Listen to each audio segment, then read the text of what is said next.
Good afternoon, everyone. It's David Schlotthauer here in the home weather office with another detailed update on Tropical Storm Philippe for September 28th, 2023 on this Thursday.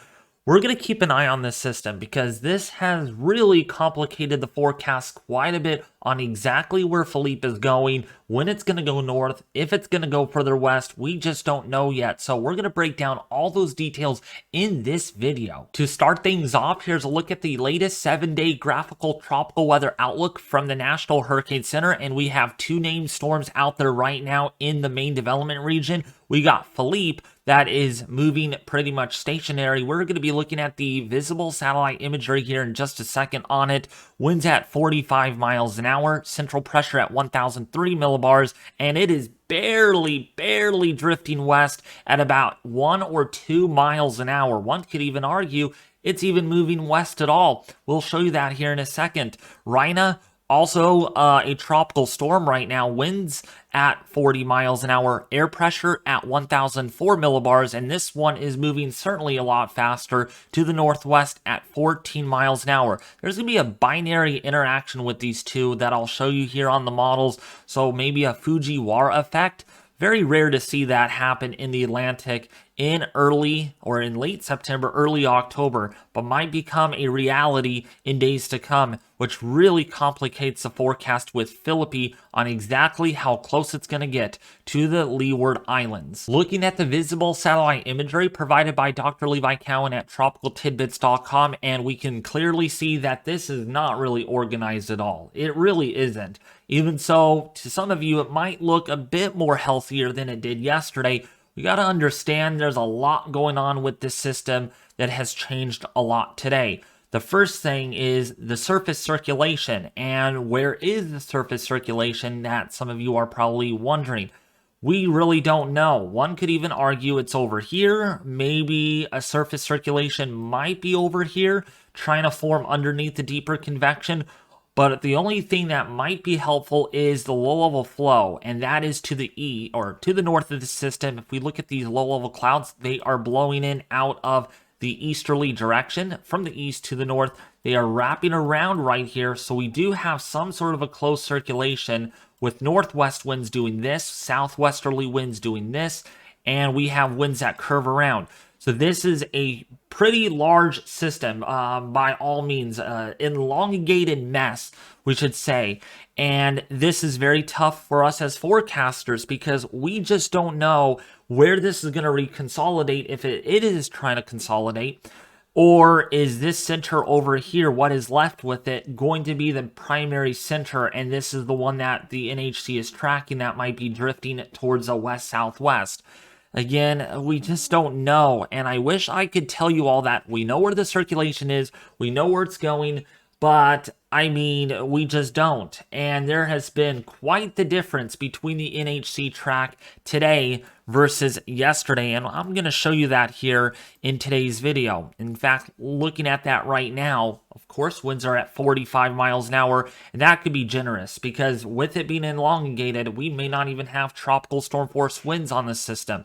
Movement is to the west-northwest at 2, but you saw that little vortex off towards the west. This might be allowing the system to drift a little bit just south of due west right now at about 1 or 2 miles an hour. Either way, this is really moving slow. And let me just show you something from today on Philippe's track. Okay, so if we go to the archive, the graphics archive, and look at the 5-day cone. All right, I wanted to show you all this. Very interesting to see how this all has evolved, okay? This is on Tuesday, September 26th. We knew that, oh, maybe it's going to likely miss the islands, right? It's going to bend westward, as what most of the guidance has indicated. But look what has happened recently. If we just kind of take this forward, look at what really has changed with the system, is where it might be headed. In fact, literally from 11 o'clock yesterday, we thought maybe it's going to impact Puerto Rico by Monday next week, to now where it's not going to impact anyone at all. So, therefore, this is really complicated. I mean, in such a way that I feel bad for the NHC. I mean, they are trying their best at forecasting this, and they don't know what's going to happen with it.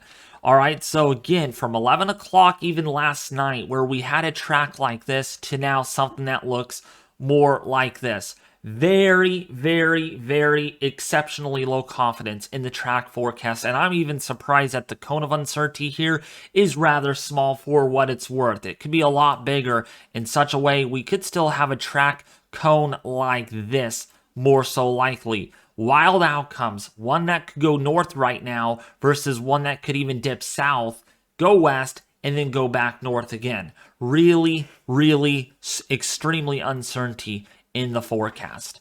So the most likely arrival time of tropical storm force winds is in such. Right now, even so there is a 5 to 10% chance of tropical storm force winds, this is probably not going to happen. And the reason why I say that is the recent trends on the NHC track, they have really peeled back, and most of the cone now is barely on top of these islands. So therefore, right now at the moment, there's probably a 2 to 5% chance of tropical storm force winds over some of the leeward islands, including Fort Guadalupe and some of the islands to the south of that, because of how uncertain this is. So looking at the GFS model, now what complicates the forecast is where it's going to go. We have a binary interaction here, which really makes this very complicated. We have Rina now. That is a tropical storm. Now, given how close these are together, how strong Rina gets will greatly influence on where Philippe goes, too. Now, depending on how strong Philippe tries to get, will greatly influence on where it goes. So, we have really wild outcomes, and wait until you see this spaghetti plot that I want to show you all. I mean, it's Drunk Busters 101 here. Okay, that's just simply how to put it. So looking at the GFS, this is the cyclonic vorticity. The color shading is how much spin there is in the atmosphere. Here is Rina. That is here. Here is Philippe. That is to its west. And look at this system, how this really evolves. We know for a fact that the GFS tries to make this go further south as it rapidly, supposedly, gets under, that might explosively intensify. The GFS is the only one that shows that, versus all the models that I'm going to show you. We're getting all three global models involved. We're looking at the Euro. We're also going to look at the Canadian here because there is that level of uncertainty. So the GFS indicates that this could become a very powerful system. In fact, if we look at the deep layer moisture plot, we have a 942 millibar system. Now, you all that are watching this video, this model in particular does not show any direct impact on the islands, okay? This is the only model that shows that. Now, I can't stress enough that just because the GFS shows this, I mean, we saw what 3 cycles of the NHC track forecast has done, and this could go further west again.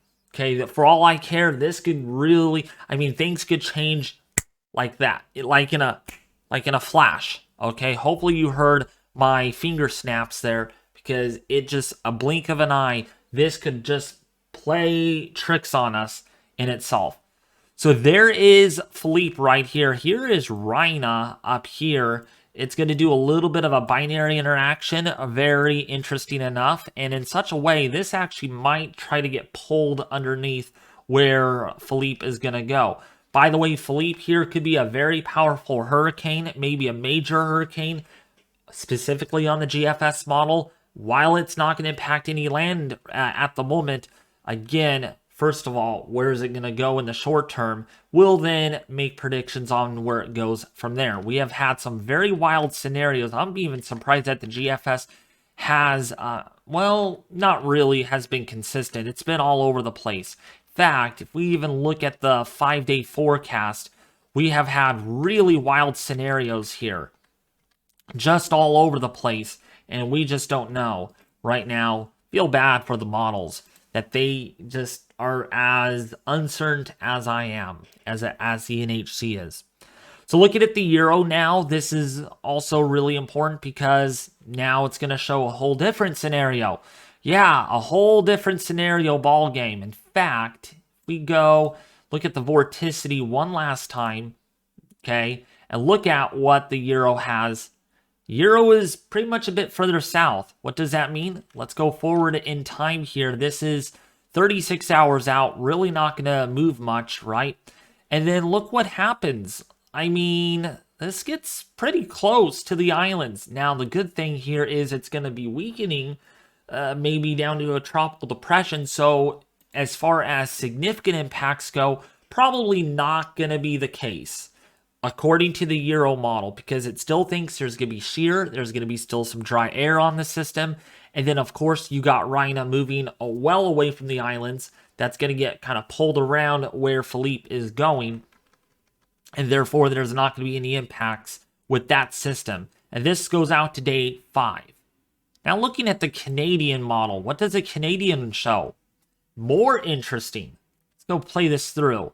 36 hours out, it's a little further north to begin with. That makes the forecast a bit challenging. And then look it goes right over the Leeward Islands in 3 days. This is Sunday, October 1st. Okay, and then moves just south and might make landfall as a stronger system over Puerto Rico in 5 days. I want to make that clear, in 5 days. So we have serious wild scenarios. And actually, if we go to the vorticity and looking at the 5 days, actually this is the Euro, we want to pull that up, and looking at the GFS in 5 days, okay, this is where our system actually is. So I'm going to dot these out so you all can see that. Okay, so the GFS is there, the Euro in 5 days is right over here, and the Canadian in 5 days is well over here. How about that? Isn't that something else? So, for one thing, the GFS is all over the place on exactly where this is going to go. The Euro is also all over the place on where this is going to go in 5 days. And the Canadian, the same thing, all over the place in a 5-day period. And actually, if we go and look at previous runs, I mean, this is really all over the place. So, in other words, now, because this is going to miss the islands on the NHC, please do not stop preparations. I want to make that clear with you all that are watching this video. I'm not here to scare you all. I'm not here to fearmonger you all. I'm not here just to be like, you got to get prepared right now. This is going to be a big system. No, I'm not here to do that. I'm extrapolating what I'm seeing on the models, and I'm relaying that information to you all as I see it. And what I'm seeing right now is we're over here, over there, up there, just kind of loot a lot of boo-ga-ka-ka-ka. It's just all over the place. Okay, it's just kind of like trying to find a needle in a haystack. Okay, in a corn maze. You're not going to find it very easy, are ya? So the models are not finding where that center is anymore. It's elongated. So the models are really doing some crazy stuff with where this is going to go. And in such a way, let's take a look at the spaghetti plot, my guys, because it looks literally like a spaghetti. You know what? It reminds me of the daddy long legs, the marble back spiders.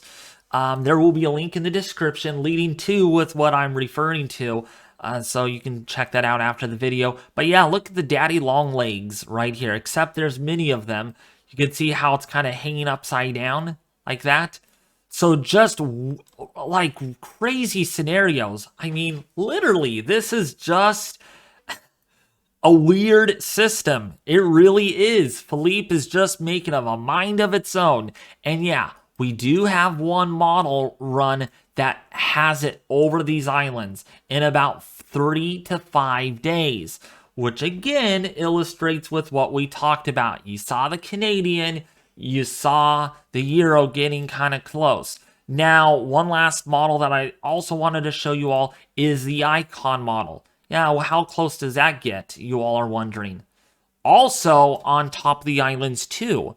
Let's get back and so you all can see that. Right there, we have our system moving right over these islands. It could bring a lot of rainfall. So we have at least 2 models that are showing some impacts to the islands, while the other 2 are just like, whatever, we're going to go north on this system, and it's not going to impact anyone. So going back to the spaghetti plot, again, we have a model here, we have a model there doing this, doing that. So again, where this is gonna go is really uncertain, and I wish I could have an exact forecast for you all in today's update. Looking at the GEFS, this is the spaghetti plot. It's even more messier than it could ever be.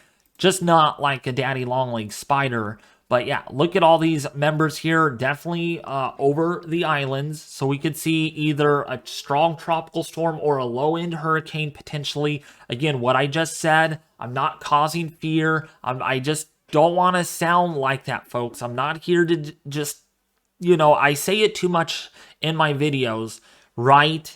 I want to be clear with that. Because some of you have left comments in the last video saying, oh, this is clickbait. This is fear-mongering. Stop your fear-mongering, David. I'm not going to ever watch you again. I mean, that was yesterday at showing that the system might impact the islands. Now, we have seen a huge difference in today's output in such a way that now there's a 2% or 1 or 2% chance that it impacts the islands. But there's also a 1 or 2% chance that it could get close to Bermuda, and there's a 1 or 2% chance that it could go back east again. I mean, you could think of this being initially or essentially stationary, and when is it going to move is going to be the first question. So now, another big help that I want to provide in my video is the Super Blend models. This is basically looking at the Ensemble Prediction Center, the GEFS, the UK Met, and the Canadian Ensemble. So this is a super blend of all of the members from all different operational guidance put together into one to make it a super blend.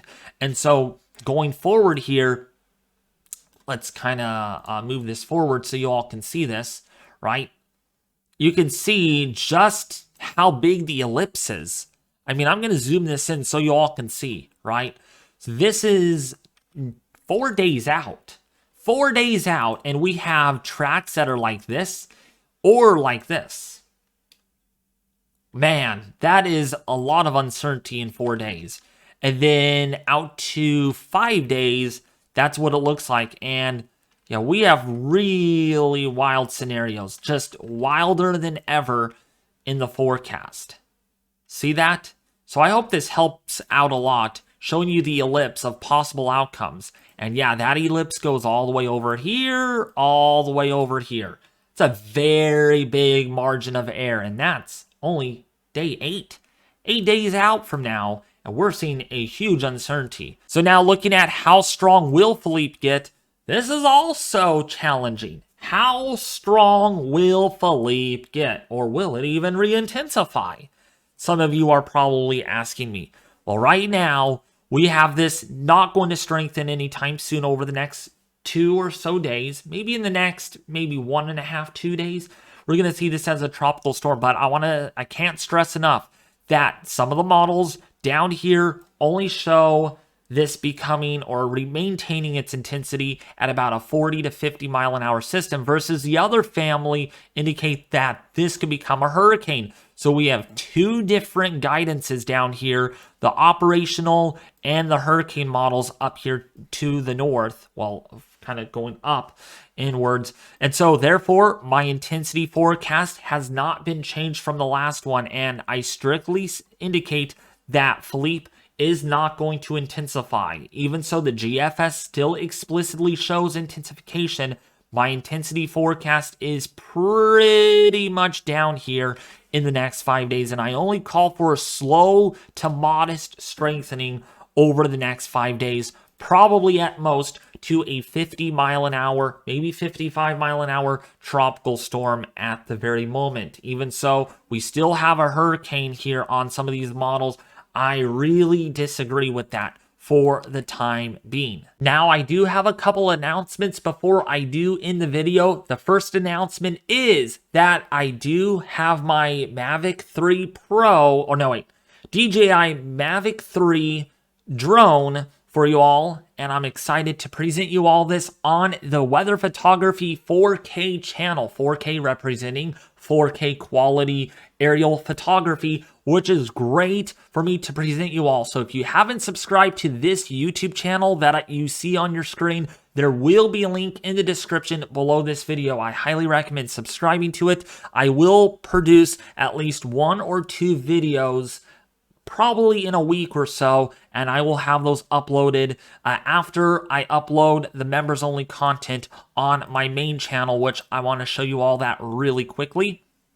And so when we go to my main channel, you can see, not that. So going to members only. Okay, that keeps on popping up.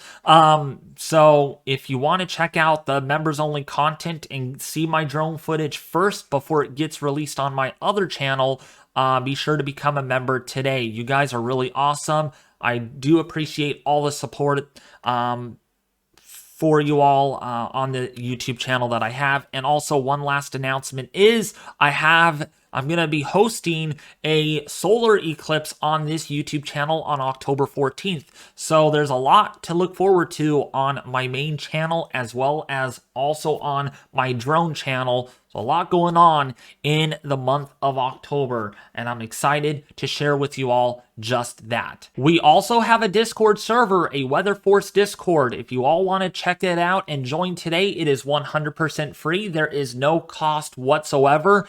So all you need to do is click the link below this video to join today. It is 100% free. Butterdog is in there. We have some good, awesome members that would love to interact with you all. You guys cannot miss it at all, including my drone footage that I uploaded already to members only. So I'm excited to present you all these great announcements. That's going to do it with today's video. I sure hope you liked this video a lot. If you did, please consider subscribing, hitting the like button, and sharing this video with your family and friends on social media. And I'll be back with you more tomorrow on another detailed update on Philippe, as long as this remains a potential threat to the northern Leeward Islands in the next 5 to 7 days.